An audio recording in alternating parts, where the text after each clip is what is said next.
दोस्तों, स्वागत है आप सभी का मेरे इस चैनल घूमती कहानियाँ में। और आज मैं आपको सुनाने वाला हूँ महाबलेश्वर की एक कहानी। मेरा नाम सतीश है और यह घटना मेरे साथ 2020 में घटी। इस घटना में मेरे साथ मेरे और 3 दोस्त भी थे, जिनका नाम था जूड, राही और रिजवान। अक्टूबर का महीना चल रहा था और लॉकडाउन की वजह से घर पर ही बैठे बैठे मैं काफ़ी बोर हो गया था और यही हाल मेरे दोस्तों का भी था। तब मैंने और मेरे दोस्तों ने मिलकर ये डिसाइड किया कि क्यों ना हम कहीं हिल स्टेशन पर जाएं, ताकि जो मेंटल स्ट्रेस हमें लॉकडाउन की वजह से हुई है वो कम हो जाए। और इस तरह फिर हमने प्लान किया महाबलेश्वर ट्रिप 2 दिनों के लिए।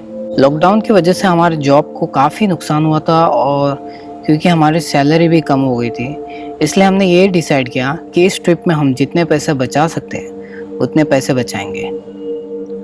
तो फिर प्लान कुछ इस तरह था कि हम शुक्रवार को सुबह हमारी कार से निकलेंगे और दोपहर 3 बजे तक महाबलेश्वर पहुंच जाएंगे और वहां जाके कोई सस्ते से होटल में हम रुक जाएंगे।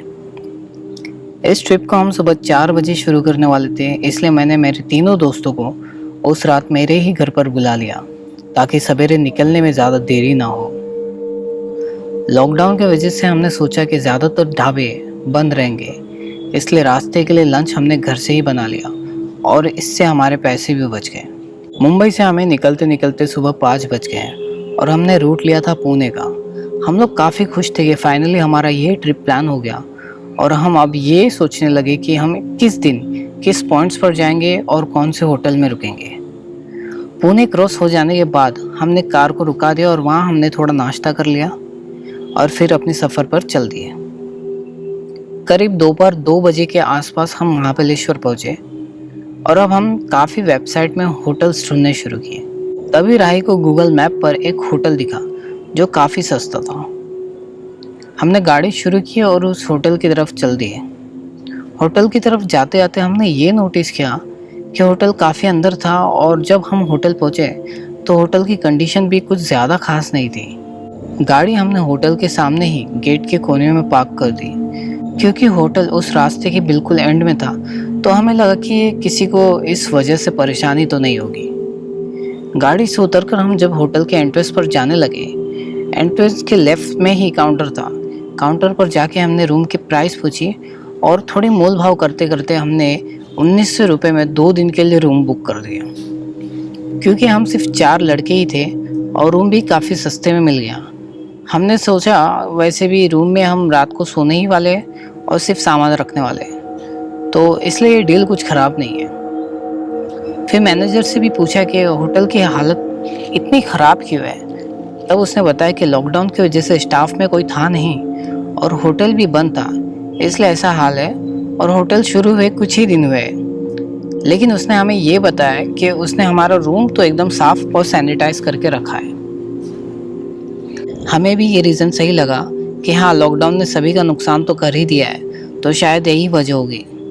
लेकिन हम इस बात से अनजान थे कि वो होटल मैनेजर हमसे होटल के बंद होने की असली वजह छुपा रहा था, जो बात हमें बाद में पता चली। खैर, हमने होटल का पूरा पेमेंट कर दिया और क्योंकि हम इतने दूर से आ रहे थे तो हम काफ़ी थक गए थे, तो हम सीधा अपने रूम में चले गए। होटल 3 फ्लोर का था, लेकिन हमारा रूम दूसरे फ्लोर में ही था। रूम में जाते वक्त हमने ये नोटिस किया कि उस पूरे होटल में सिर्फ हम 4 दोस्त ही थे और ये बात हमें थोड़ी अजीब लगी। मैनेजर से हमने पूछा कि यहाँ हम अकेले ही क्यों हैं और कोई बुकिंग्स नहीं है। तो इस पर उसने जवाब दिया कि सिर्फ फ्राइडे है, इसलिए अभी कुछ बुकिंग नहीं हुई है और शनिवार रविवार को काफ़ी रूम्स बुक हो जाते हैं और वीकडेज पर इसी तरह रूम्स खाली रहते हैं। रूम्स में जाते ही हमने अपने सब सामान साइड में रख कर एक एक कर फ्रेश होने चले गए। हमें फ्रेश होते होते और आराम करते करते काफ़ी टाइम हो गया और 6 बज गए। क्योंकि महाबलेश्वर एक हिल स्टेशन है तो यहाँ शाम के वक्त ही काफ़ी अंधेरा हो जाता है। हमने डिसाइड किया कि हम महाबलेश्वर मार्केट चले जाएंगे और जाते जाते रास्ते में वेना लेक मिलेगा तो वो भी घूम लेंगे। मार्केट से आते वक्त हमने हमारा डिनर पार्सल कर लिया और ड्रिंक भी खरीद ली। हमने सोचा कि रूम में जाके खा पी के मौज मस्ती करेंगे। हम में से राही और जूड ही सिर्फ ड्रिंक करते थे और रिजवान सिर्फ सिगरेट पीता था। होटल पहुंचते पहुंचते हमें 11 बज गए, लेकिन रोड इतना शांत था कि मानो रात के 3 बज रहे हो। मौसम भी काफ़ी ठंडा था और चारों तरफ घना कोहरा छाया था। जब हम होटल पहुंचे तब होटल को देखकर जूड ने ऐसे ही कह दिया कि अगर किसी भूत के मूवी की शूटिंग करनी हो तो ये होटल एकदम ठीक रहेगा। हमारा जो होटल था वह एकदम ही अंदर था और जो आसपास के जगह थे वहाँ होटल बनने का काम चालू था, पर फिलहाल के लिए रुका हुआ था। और पीछे की तरफ घना जंगल हो, मानो जिस किसी को बर्ड वॉचिंग करनी हो तो उनके लिए ये जगह काफ़ी सही थी। अब हमने अपनी गाड़ी पार्क की और होटल में जाने लगे। होटल में अंदर जाते ही हमने देखा कि काउंटर पर कोई नहीं बैठा था, लेकिन हम अपने ही मस्ती में थे और इस बात पर ध्यान नहीं देते हुए हम रूम में जाने लगे। क्योंकि होटल में सिर्फ हम ही थे तो सीढ़ियों से चढ़ते हुए वहाँ पूरे होटल में सिर्फ हमारी ही आवाज़ गूंज रही थी। और हमने भी यही सोचा कि क्योंकि होटल खाली है तो वैसे भी किसी को तकलीफ़ नहीं होगी और कोई कंप्लेंट भी नहीं होगा। अपने रूम में जाते ही हमने अपना खाना पीना शुरू कर दिया और स्पीकर पर ज़ोर से गाना बजाते बजाते नाचने लगे। रात के करीब 2 बज गए और हम सब यूं ही बैठे बैठे एक दूसरे की ज़िंदगी में चल रही बातों में मशगूल हो गए थे। इस बीच राही और जूड को काफ़ी नींद आने लग गई और उन दोनों ने सबसे ज़्यादा पी भी रखी थी। वो दोनों देखते ही देखते सो गए। मैं भी सोने की तैयारी करने लगा और रिजवान उठकर खिड़की के पास चला गया सिगरेट पीने। इतने में मैंने देखा कि हमारे रूम के दरवाजे के सामने मानो कोई खड़ा हो। मुझे उसके पैरों की परछाई दरवाजे के निचले हिस्से से दिखाई दे रही थी। मैं थोड़ी देर वही देखता रहा और सोचा कि शायद होटल का मैनेजर होगा। मैं ये सोचा जब वो दरवाज़ा खटखटाएगा तब मैं उससे पूछ लूँगा कि क्या काम है।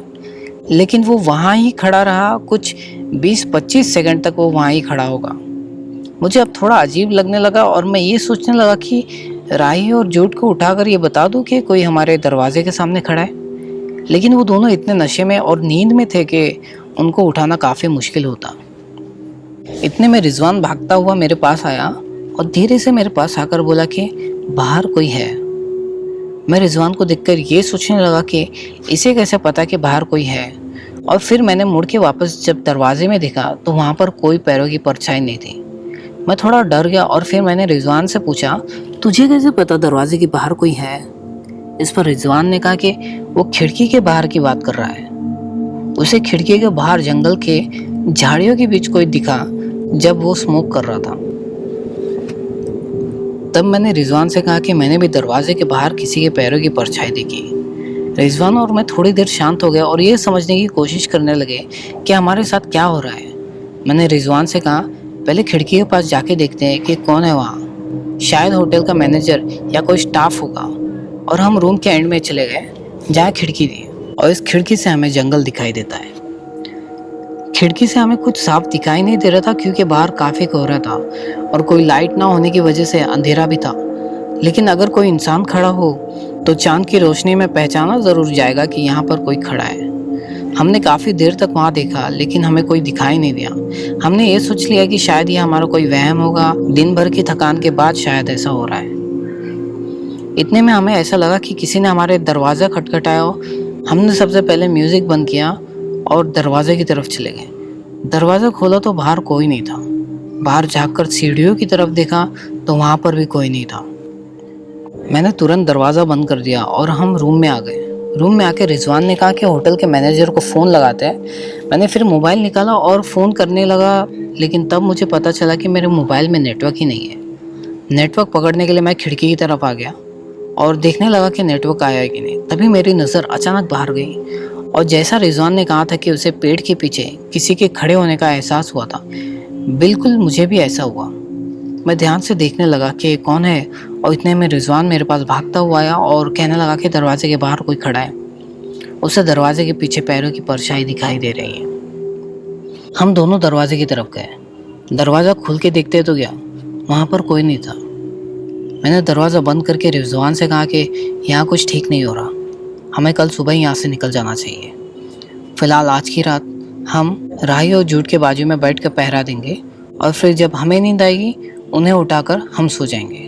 इतना कहकर हम दोनों रूम की तरफ चल दिए, पर वहाँ जाकर दिखा तो गया जूड अपनी जगह पर नहीं था, सिर्फ राही वहाँ पर सोया हुआ था। देखने पर पता चला कि जूड इस बार खिड़की के पास खड़ा था और बाहर की तरफ देख रहा था। उसके चेहरे पर हल्की सी स्माइल थी। मैंने धीरे से जूड का आवाज़ दी और जूड ने धीरे से हमारी तरफ देखना शुरू किया। उसके चेहरे पर अब भी हल्की सी स्माइल थी और ये देख के हम थोड़ा डर गए। और रिजवान ने ज़ोर से चिल्लाया, जूड। इस पर जूड का मुस्कुराना बंद हो गया और वो नीचे गिर गया। रिजवान की आवाज़ सुनकर अब राही भी उठ गया। हमने जाके जूड को सबसे पहले उठाया और हम दोनों ने जो भी घटना अब तक घटी थी ये जूड और राही दोनों को समझाने लगे। वो दोनों को पहले लगा कि हम मजाक कर रहे हैं, लेकिन हमारे चेहरे को देखकर वो समझ गए कि सच में कुछ तो गड़बड़ है। हमने तुरंत अपना सामान पैक किया और उसी वक्त होटल से चले गए। रास्ते में आगे हमें एक होटल मिला जहाँ पर हमने रूम बुक किया और यहाँ पर और भी बाकी रूम्स थे जो बुकड हो गए थे पहले से। रूम में जाके हम इतने डरे और थके हुए थे कि हमें तुरंत नींद आ गई। सुबह उठकर हमने ये सभी बातों को सोचा और ये जानने की कोशिश करने लगे कि हमारे साथ क्या हुआ था कल रात। और तभी होटल मैनेजर हमारे रूम के सामने आ गया और ये याद दिलाने लगा कि चेकआउट 11 बजे। हमने रूम मैनेजर से पिछले होटल के बारे में पूछा। इस पर उसने कहा कि वो होटल पिछले 3 साल से बंद है। दरअसल वहाँ 2 लोगों का मर्डर हुआ था फैमिली डिस्प्यूट की वजह से, और मरने वालों में एक होटल मैनेजर था।